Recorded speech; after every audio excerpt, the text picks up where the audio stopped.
Hello viewers, welcome to cine talk. இன்றைக்கி நம்ம சேனலில் புல்லட் ட்ரெயின்ற ஒரு மூவி தான் ரிவ்யூ பண்ண போகிறோம். வாங்க வாங்க வாங்க வாங்க, உங்களுக்காக தான் வெயிட் பண்ணிட்டு இருக்கேன். நீங்கள் வந்தால் தானே கலகலன்னு இருக்கும். வீடியோக்குள்ளே போகிறதுக்கு முன்னாடி நீங்கள் இந்த வீடியோ புதுசாக பார்க்குறீங்கன்னா அண்ட் நீங்கள் நம்ம சேனல் புதுசாக இருந்தீங்கன்னா மறக்காம சர்ப்ரைஸ் பண்ணுங்க.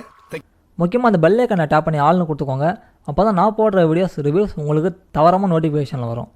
வீடியோ பிடிச்சிருந்தால் லைக் பண்ணுங்கள், கமெண்ட் பண்ணுங்கள் அண்ட் ஆல்சோ உங்களோட ஃப்ரெண்ட்ஸுக்கு ஷேர் பண்ணுங்கள். இப்போ நம்ம வீடியோக்குள்ளே போகலாமா?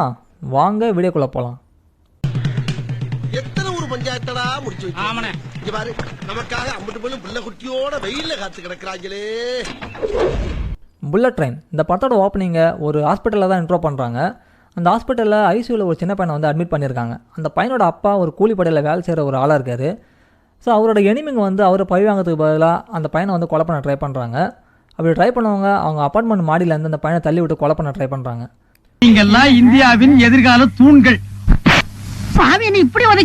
அப்படி மாடியிலேருந்து கீழே வந்து பையனை டேக் ஓவர் பண்ணி ஹாஸ்பிட்டலில் சேர்த்துடுறாங்க. அதுக்கப்புறம் வந்து ட்ரீட்மெண்ட்டு போயிட்டுருக்கு அந்த பையனுக்கு. இதுக்கு அடுத்த ஷாட் பார்த்தீங்கன்னாக்கா டோக்கியோவில் ஹீரோவை இன்ட்ரோ பண்ணுறாங்க. ஹீரோவை பார்த்தீங்கன்னாக்கா ஆல்சோ ஒரு கூலிப்படை அப்படின்னாக்கா ஒரு ஏஜென்சியில் ஒர்க் பண்ணுற ஒரு ஆளாக இருக்கார்.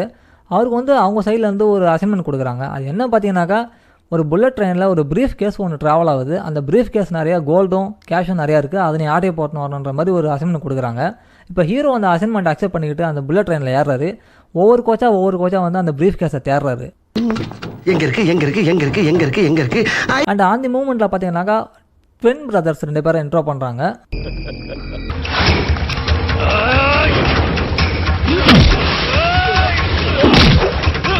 அவங்கள பார்க்கும்போது இந்த கிங்ஸ்மேன் மூவி பார்த்துருப்பீங்க. அந்த கிங்ஸ்மேன் மூவியில் ஹீரோ கூட ஒரு பர்டிகுலர் பர்சன் வந்து ட்ராவல் ஆவார் படம் ஃபுல்லாக. அவங்க 2 பேரும் பார்க்குற மாதிரி தான் இருக்குது.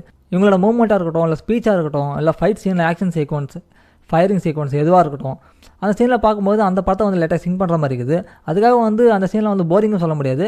அந்த படத்தில் எந்த அளவுக்கு கொடுத்துருப்பாங்களோ க்ரியேட்டிவிட்டியாக, அதே மாதிரி பெஸ்ட்டாக கொடுத்துருக்காங்க அந்த படத்தில் க்ரியேட்டிவிட்டி அவங்க 2 பேருக்கும். இப்போ ஸ்டார்டிங்கில் சொன்னா இல்லையா, ஒரு சின்ன பையனோட அப்பா வந்து ஒரு கூலிப்படையில் இருக்கார் சொல்லி சொன்னா இல்லையா. இப்போ அவருக்கு வந்து தான் பையனை கொலை பண்ண ட்ரை பண்ணது யார் அப்படின்ற ஒரு டீட்டெயில் வந்து கிடைக்குது. அந்த பர்டிகுலர் பர்சன் இந்த புல்லட் ட்ரெயினில் ட்ராவல் ஆகிற ஒரு டீட்டெயிலும் கிடைக்குது. இப்போ வந்து அவனை கொலை பண்ணுறதுக்காக ஒரு கன்னை எடுத்துக்கிட்டு அந்த ட்ரெயினில் அவரும் ஏறுறாரு. அப்படி ஏறின அவர் அந்த பர்டிகுலர் பர்சனை கண்டுபிடிச்சி அவனை ஷூட் பண்ண கன்னை ஏம் பண்ணுறாரு. அப்படி கன்னை ஏம் பண்ணும்போது அவர் எதிரில் இருக்கிற ஒரு ஆள் ஒரு பொண்ணாக இருக்கா. நீ வடிவே அதைத்தாம சொல்ல வந்த, நீ வடிவுதா. அது ஒரு பொண்ணாக இருக்கவே நான் தேடி வந்த ஆள் நீ இல்லை, நான் ஆள் மாறி வந்துட்டான் சாரி சொல்லிட்டு திரும்புறாரு. அவர் திரும்பின அவரை தன் கையில் இருக்கிற ஒரு எலக்ட்ரிக் வெப்பனை வச்சு அந்த பொண்ணு வந்து அவர் அட்டாக் பண்ணுறா. இதனால் வந்து அவர் வந்து அன்கான்ஷியஸ் ஆகிடுறாரு. இப்போ கான்ஷியஸ் வந்ததுக்கப்புறம் ஏஞ்சி பார்க்கும்போது தான் தெரியுது அவருக்கு தான் தேடி வந்த அந்த பர்டிகுலர் பர்சன் அந்த பொண்ணு தான் சொல்லிட்டு அவர் வந்து அனலைஸ் பண்ணுறாரு. இப்போ இந்த பொண்ணு இவர் வந்து ஒரு ஹாஸ்டேஜாக பிடிச்சி வச்சுக்கிறா. அண்ட் ஆல்சோ வந்து ஹாஸ்பிட்டலில் இருக்கிற அவரோட பையனை கொலை பண்ணுறதுக்கு ஒரு ஆளை வந்து ஹையர் பண்ணுறா. இப்போ அந்த ஆள்கிட்ட வந்து இவன் என்ன சொல்கிறானாக்கா, நான் உனக்கு கால் பண்ணனாலோ அப்படின்னா நீ எனக்கு கால் பண்ணி நான் எடுத்து பேசினாலும் அந்த பையனை உடனே கொன்னுடுன்ற மாதிரி ஒரு ஆர்டர் கொடுக்குறா. இதுக்கப்புறம் இந்த படத்தோட கதை, ஹீரோ வந்து அந்த ப்ரீஃப் கேஸ் வந்து தேடி கண்டுபிடிச்சாரா இல்லையா, இந்த பொண்ணுக்கிட்ட ஹாஸ்டேஜாக மாட்டிட்டு இருக்கிற இவர் வந்து தப்பிச்சாரா இல்லையா, ஹாஸ்பிட்டலில் இருக்கிற அவரோட பையனையும் காப்பாற்றினாரா இல்லையா, அண்ட் அந்த ட்வின் பிரதர்ஸ் யார், அவங்க எப்படி இந்த படத்தில் வந்து ட்ராவல் ஆகுறாங்க, அவங்களுக்கு இந்த ஸ்டோரிக்கு என்ன சம்மந்தம் அப்படின்றது தான் மீதி கதை. ஸ்டோரி வைஸ் பார்த்தீங்கன்னாக்கா இந்த டைரக்டர் எந்த ஒரு மைண்ட் செட்டில் அந்த படத்தை எடுக்க நினச்சாரு தெரில. அவ்வளோ ஒரு அழகாக அவ்வளோ ஒரு க்ரியேட்டிவிட்டியாக செமையாக வந்து ப்ரெசென்ட் பண்ணியிருக்காரு, செமையாக வந்து க்ரியேட் பண்ணியிருக்காரு.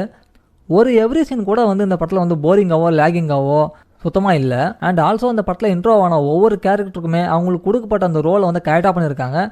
அண்ட் ஒவ்வொரு பர்டிகுலர் பர்சனுக்கும் கொடுக்கப்பட்ட ஆக்ஷன் சீக்வன்ஸாக இருக்கட்டும், இல்லை காமெடி சீக்வன்ஸாக இருக்கட்டும், இல்லை ஒரு ஃபைட்டிங், இல்லை வந்து ஒரு ஸ்வேர்டை வச்சு ஃபைட் பண்ணுற மாதிரி சீனாக இருக்கட்டும், எல்லாமே வந்து பக்காவாக க்ரியேட் பண்ணி பக்காவாக வந்து ப்ரெசென்ட் பண்ணியிருக்காங்க. டெக்னிக்கலாக அந்த படம் வந்து பயங்கரமாக வந்து ப்ரிப்பேர் ஆகிக்குது இந்த படம். இந்த படத்தோட ஹைலைட் என்ன பார்த்தீங்கன்னாக்கா காமெடி தான். இப்போ ஒரு முக்கியமான ஒரு ஆக்ஷன் சீன் போகுது, இல்லை சீரியஸான சீன் போகுதுனாக்கா அந்த இடத்துல அவங்க கொடுக்குற ஒரு ஃபன்னி ஸ்பீச்சாக இருக்கட்டும், ஒரு மூமெண்ட்டாக இருக்கட்டும், அந்த ஃபைட் சீனில் கூட வந்து பார்த்தீங்கன்னாக்கா நல்லா வந்து ஹியூமராஜிக்கலாக காமெடி வந்து நல்லா ஒர்க் அவுட் பண்ணியிருக்காங்க. சூப்பர் ஹீரோ போஸ், இப்போ சூப்பர் ஹீரோ போஸ் கொடுப்பா பாரு, தள்ளு தள்ளு. சூப்பர் ஹீரோ போஸ் பாத்தீங்களா? அதெல்லாம் பார்க்கும்போதே பார்த்தீங்கன்னாக்கா பயங்கர சிரிப்பாக தான் இருக்குது பார்க்குறதுக்கு. நீங்கள் டெட்பூல் மூவி பார்த்துருப்பீங்க. அதில் வந்து ஹீரோ வந்து ஒரு சீரியஸான ஒரு சீன் போனால் கூட, இல்லை ஃபைட் சீன் போனால் கூட அதில் வந்து பேசியே வந்து காமெடி பண்ணுவார். அந்த மாதிரி சீன் வந்து இந்த படத்தில் நிறையா வந்து கிரியேட் பண்ணியிருக்காங்க. இப்போ நொண்டி அடிக்கிட்ட உன்னை எப்படி உதைக்கிறேன் பாரு. நீ அளவுக்கு அதிகமா பேசுற. அளவுக்கு அதிகமா வளர்ந்த நீ அதை சொல்லக்கூடாது. நான் பேசிக்கிட்டு தான் இருப்பேன். அந்த சீன்லாம் நம்மளுக்கு வந்து ஒர்க் அவுட் ஆகிறதுக்கு என்ன ஒரு காரணம் பார்த்தீங்கன்னாக்கா, முக்கியமாக தமிழ் டபுள் வெர்ஷன் தான். இந்த பர்டிகுலர் படத்தை வந்து நம்ம வந்து இங்கிலீஷ் மூவியில் பார்த்துருந்தோம்னாக்கா எந்த சீன் வந்தாலும் நம்மளுக்கு வந்து ஒன்றும் புரியாது. நம்ம வந்து சும்மா தான் உட்காந்து நிற்போம், எந்த ஒரு ஆக்ஷனும் கொடுக்காம. ஓரளவுக்கு இங்கிலீஷ் நாலேஜ் இருந்தால் மட்டும்தான் அந்தந்த சீன்லாம் வந்து நம்ம கொஞ்சம் அண்டர்ஸ்டாண்ட் பண்ணிக்க முடியும். ஸோ அந்த வகையில் பார்த்தீங்கன்னாக்கா இந்த படத்தோட தமிழ் டப்டு வெர்ஷன் 100% வந்து சூப்பராக ஒர்க் அவுட் ஆகி சொல்லிக்கலாம். 100%ல் 1% கூட மிஸ் மேட்ச் ஆகலை, எங்கேயுமே எந்த ஒரு லேகிங்கும் கிடையாது. டப்டு வெர்ஷனில் நல்லாவே கொடுத்துருக்காங்க சொல்லலாம். இந்த கேப்டன் அமெரிக்காவுக்கு வாய்ஸ் ஓவர் பண்ணிக்கிறவர் தான் இந்த படத்தில் ஹீரோக்கும் வாய்ஸ் ஓவர் பண்ணிக்கிறாரு.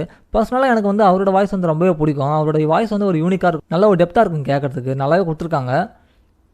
அவரோட வாய்ஸ் மட்டும் இல்லாமல் மற்ற கேரக்டர்ஸுக்கு கொடுக்கப்பட்ட அந்த வாய்ஸ் ஓவர் கூட நல்லாவே கொடுத்துருக்காங்க. எந்த ஒரு வாய்ஸ்லையும் வந்து பார்த்தீங்கன்னாக்கா மிஸ் மேட்சே சுத்தமாக கிடையாது, நல்லா சூப்பராக கொடுத்துருக்காங்கன்னு சொல்லலாம்.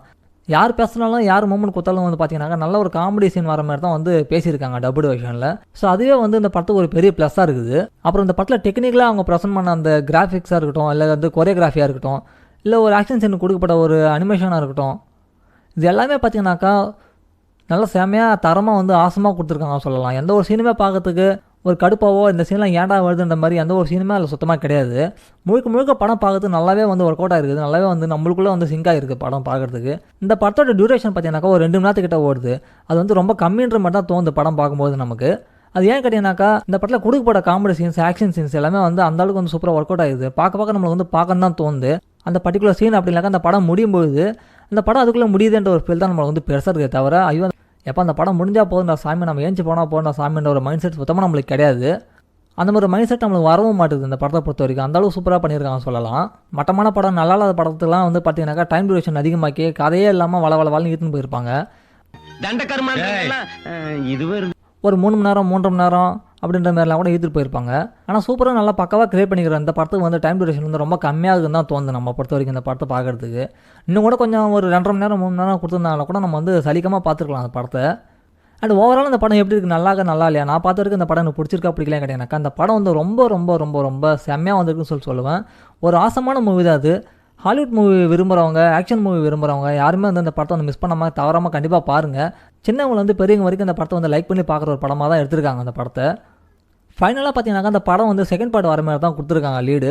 ஸோ வெயிட் பண்ணி பார்க்கலாம். செகண்ட் பார்ட் வந்து 2 மணி நேரம் இல்லாமல் ஒரு 2.5 மணி நேரம் இல்லை 2.25 மணி நேரம் டைம் டியூரேஷன் அதிகமாக்கினாங்கனாக்கா அந்த படத்தை வந்து இன்னும் கூட சூப்பராக லைக் பண்ணி பார்க்கலாம். இந்த படத்தை பொறுத்த வரைக்கும் நீங்கள் எத்தனை தடவை பார்த்தாலும் சலிக்காத ஒரு படமாக தான் இருக்குது. ஸோ பாருங்கள், என்ஜாய் பண்ணுங்கள். இதுக்கப்புறம் நம்ம வேற ஒரு மூவி ரிவ்யூவில் வேறு ஒரு வீடியோவில் மீட் பண்ணலாம். தேங்க்யூ.